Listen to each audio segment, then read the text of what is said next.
Well, good afternoon. A little bit loud, we'll say. And I'm glad that I could have the chance to talk to you a little bit about NATO S&T. As Walter said, I've now been serving as Chief Scientist since last October. I actually moved to Brussels in March, so full-time in the office since then. I'd like to talk about NATO S&T and the NATO S&T Organization, because actually those are two different things, and I'm involved in both of them. So I'll focus on this chart, and my apologies if too far back you can't see too much of it, but that's a reason to move up. And this really describes graphically what Walter was describing to you in terms of my responsibilities. I actually serve basically 4 different functions. They're all embedded in this chart. First, you'll see the symbol for the S&T organization there on the chart, and there are 3 elements of that. There's the Office of the Chief Scientist, the OCS, which is at headquarters NATO. It's there embedded in the middle block over on the right-hand side, where the name Chief Scientist is. And then there are 2 other organizations. The Center for Maritime Research and Experimentation, CMRE, which is the left lower block. That is an in-house laboratory, basically, within NATO that owns assets that allows them to go out and do maritime research. They've been heavily involved in unmanned underwater vehicles, in acoustics, in environmental characterization over the years. So that's in-house capability. It's on the order of about 20 million euro per year, a little bit more than that, sometimes a little bit less than that. On the right-hand side there is the Collaboration Support Office. That's in Paris. They manage our collaborative program of work, it's called. That is volunteer scientists and engineers from the various NATO nations and partner nations who involve themselves in technical activities. What kinds of technical activities? Well, symposia, workshops, research and technology groups that study particular problems. Sometimes they collaborate in the development of technologies. Sometimes they actually do demonstrations of technology. That's on the order of about 250 activities in a given year, and on the order of about 5,000 scientists and engineers across the network of the nations. And that network is probably supported by a network of on the order of 200,000 or 300,000 other scientists and engineers that they reach out to. So it's a very large network of people who provide insights, information, knowledge, and collaborate in the development of shared knowledge within NATO. So, as Chief Scientist, I have the honor of chairing the Science and Technology Board, that is senior S&T managers from within primarily the ministries of defense across the NATO countries. The principal member from the US is Dr. Jones, sitting right over there. I have a couple of other members sitting here today, John Michael Stordal from Norway and Brian Wells from the UK, but we have representatives from most of the NATO nations who participate on a regular basis. So that's one of my hats, chairman of that board, and we oversee all of the activities of the STO, and in fact, S&T related activities across NATO. And that's why you'll see the little dotted line below that that goes off to the left.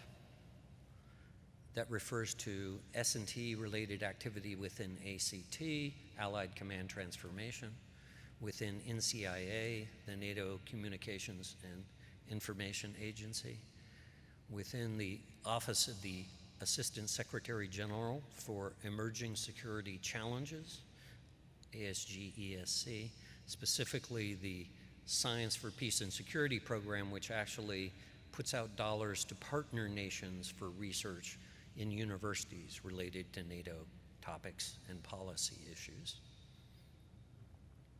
And then NATO Industry Advisory Group, the NIAG. There are others. That's a representative list.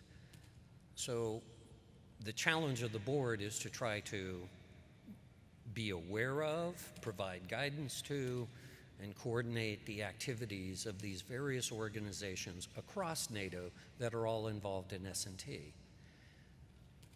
But a large part of its work is spent overseeing the activities of the STO being my office plus CMRE and CSO. So I'm chairman of the STB. I oversee the Office of the Chief Scientist, and no, that's not a large office. We're talking about 7 or 8 people in headquarters NATO that does the staff work that's necessary to support the Secretary General and the various functions there at NATO and support to the activities of the STB. And then as chairman of the STB, I oversee the STO, my office plus the CMRE and CSO. Final function to highlight is that support function on the right, which is I'm a senior scientific advisor to leadership within NATO, whether that's the Secretary General, the Deputy Secretary General, some of the principals there, the military staff and the leaders therein. I provide them S&T related advice in support of programs, in support of decision making, make sure they're aware of key activities that are going on within NATO S&T. So it's an interesting role. We get to engage with all of the NATO countries. I support various elements of the NATO staff, both on the civilian side, it's called the international staff, and on the military side, the international military staff, or IMS. And what do we do in support of them? Well, for one thing, provide a NATO S&T strategy, and you'll notice the little under construction sign there. There was an original strategy that was published when the STO, Science and Technology Organization, was stood up in 2012. Dr. Jones had a heavy hand, I'll say, in helping in the production of that strategy. We are now going through an update to that strategy. You say, well, why update the strategy? Several reasons. One, because the strategic context has changed. The operational missions and the operational environment in which NATO is operating today is very different than what was going on in 2012. So we're trying to bring it up to date with regard to those mission sets, that operational and strategic context. Second, the technology landscape has changed, and sort of the strategic context in terms of technology has changed. There is much more technology being generated in the private sector today. We have to look at how we engage with industry, with academia, reach out to harvest and harness that technology in support of NATO needs. And third, we are looking to add additional specifics in terms of objectives and actionable goals that will be put into the strategy for the next 5 years or so. So the next chief scientist or next chief scientist will have their chance to update the strategy. So stay tuned on that. We're in the midst of doing that right now. We also produce what are called the NATO S&T Priorities. It's a document that identifies a framework, and I'll show you those in just a moment, of specific technology areas and key targets of emphasis within those technology areas that are of high priority across the NATO nations to meet NATO needs and the needs of the individual nations. And then third, to pursue various strategic S&T initiatives. I thought it was very apt to see the video from CNN just before I talked, because one of the key initiatives that we pursued in the last couple of years is something called von Karman horizon scanning. That was to get together a team of military operators and science and engineering experts in a specific topic area and look at trying to forecast, provide a roadmap for where that technology is going and how it's going to affect operations in the future. And the very first topic that was pursued was in fact on directed energy weapons. So it addressed the issue of where are we going with regard to the kinds of weapons that you saw on the Ponce. What's the likely evolution of those? What mission sets are they going to be able to support? How's the technology going to advance? How's it going to change the character of future capabilities? That's one of the S&T initiatives. There are a couple of others. And as promised, these are the 2017 NATO S&T priorities. This is at a very top level. If you were to take those areas and compare them to the types of topics that are in the R&D framework that you've seen this week, you'd find a lot of overlap, because what's of interest to NATO is quite often what's of interest to the nations. They have many of the same concerns. They are working on capabilities that fit within the NATO context. They were part of the team that generated this list to begin with, so obviously the national interests are reflected in the NATO interests. Things like autonomy, precision engagement, human performance and health are all topics that are of great concern within the nations and within the alliance. So those are the current set of priorities. We update these now in conjunction with updates to the NATO defense planning process. Every 4 years or so, there'll be a cycle where we would look at what are the new capabilities being defined and what do those imply with regard to what technologies are going to be necessary to enable those capabilities in the future, and what are the emerging technologies that will affect those capabilities. And for those who do have access to the NATO network of information, access to the CSO website and more detailed information, there are more detailed write-ups on these priorities that are accessible through the NATO unclassified side. This is the public release version. So, my office, I'll go quickly through these and then perhaps you can ask me questions, because I'll be happy to try to answer anything you can come up with. We do strategy and policy, including the NATO S&T strategy, the priorities, assessments of how we're doing, and define policies on issues like partner relationships and partner nation participation in the STOW program of work. With regard to advice, providing S&T informed advice to leadership. Other issues with regard to programs, with regard to acquisitions, with regard to operations, on which they need S&T based advice. And we reach out to the network of scientists and engineers to inform that advice. And last but not least, coordination and outreach. Really trying to ensure that what's going on in NATO S&T is visible to leadership, is visible within the military staff and the international staff, and to NATO leadership and national leadership, so they understand what we're doing and how it's going to impact future capabilities. Collaboration Support Office, it's located in Paris, used to be called the Research and Technology Agency, the RTA. It supplies support to the activities of the 6 panels that are identified there, plus the one group, the NATO Modeling and Simulation Group. And we continue to debate whether that should be a panel or a group, we'll see. So there might be 7 panels.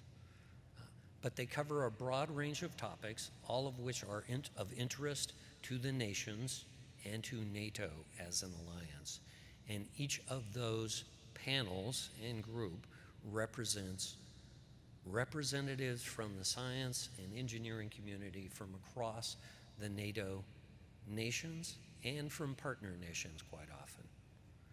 I participated over the last several years, in fact, in the Systems Concepts and Integration panel, SCI.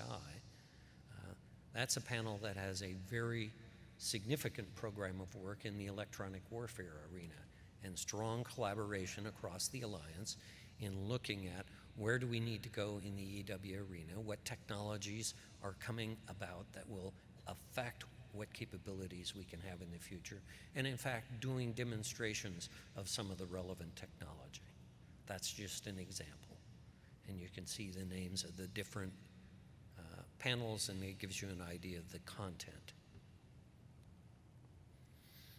And this is what we call our toolbox. These are the types of activities they're involved in, I mentioned early.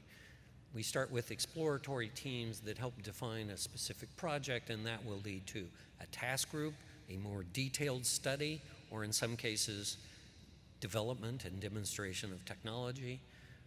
Quite often, symposia or specialist meetings or workshops, gatherings of scientists and engineers to share information across the network. And then also educational events. We have lecture series on specific topics that will go and provide a day-long series of lectures in one of the nations that's interested in hearing about that specific topic, or at NATO headquarters for that matter. So informing the broader audience, helping to educate in some countries that may have less expertise in a specific area or have interest in learning what's the state of the art. So really helping to broaden the understanding across the network of NATO nations of what's the state of the art and what are the key areas of interest in a specific technical domain. I mentioned CMRE, originally called the SAC-LENT Center, then later the NERC, the NATO Undersea Research Center, and when they moved under the STO, they became CMRE. Essentially, they do customer-funded research, primarily in the maritime domain. They've done a lot of work in the past in unmanned undersea vehicles, as well as in sensors and environmental characterization. They've done a lot of work for Frank Herr in the past in these domains, and continue to work with ONR in specific topics of interest. They have 2 ships that they can use and go out and actually do experimentation in the open ocean or in the Med to collect data and share that data across the NATO nations. What's important there is it's a single source of infrastructure for all of the NATO nations to use, because not all of them can afford to maintain their own research capability of this type. It is expensive, as Frank knows, and it's accessible from all of the NATO nations. And this gives you an idea of the types of domains of interest that they're involved in: autonomous systems, environmental characterization, maritime security, and ASW being one of the specific areas of interest these days. So, what is the STO? The STO being the OCS, CMRE, and the CSO, the Collaboration Support Office. It's a knowledge base. It's a clearinghouse for information. It's a way of coordinating the activity across the NATO nations in science and technology and areas of interest to the nations who have to volunteer to participate in these activities, and the alliance itself. Multidisciplinary, it covers a wide range of disciplines and operational issues. It's multinational by its nature, that's obvious. In fact, under the rules of the Collaboration Support Office and the panels and group, you can't start an activity unless you have at least 3 or 4 nations who are willing and able and ready to sign up and participate in those activities. And representatives from those nations are often actually representatives from industry, or in sometimes from academia, who are actually involved in the technical activities. And it does involve partner nations, those outside the alliance, but who have an interest in working with us on S&T and in building really more trust among our network and understanding, which leads to greater collaboration, common solution sets, and hopefully interoperable capabilities that can be exploited by the alliance in future operations. So we deliver knowledge and advice, we demonstrate technology in some cases, but it's really a national capability that's brought to bear on NATO needs and national needs. Key is no one nation can do it alone. As was discussed this morning, technology is globalized these days. You don't know where the next killer app or killer technology is going to come from. We need that network of agents, scientists and engineers from across the network who provide us access, understanding of what's coming, where it's going, how we can shape it to meet NATO and national needs, and depend upon one another to advance the state of the art of that technology so that none of us has to carry the freight all on our own. So that's my story, I think, for today. If you're interested in further info, there is a website, stow.nato.int, that provides access to information on ongoing technical activities and many of the products that come from those, quite often technical reports, symposia proceedings, workshop proceedings, etc., that you can get access to there.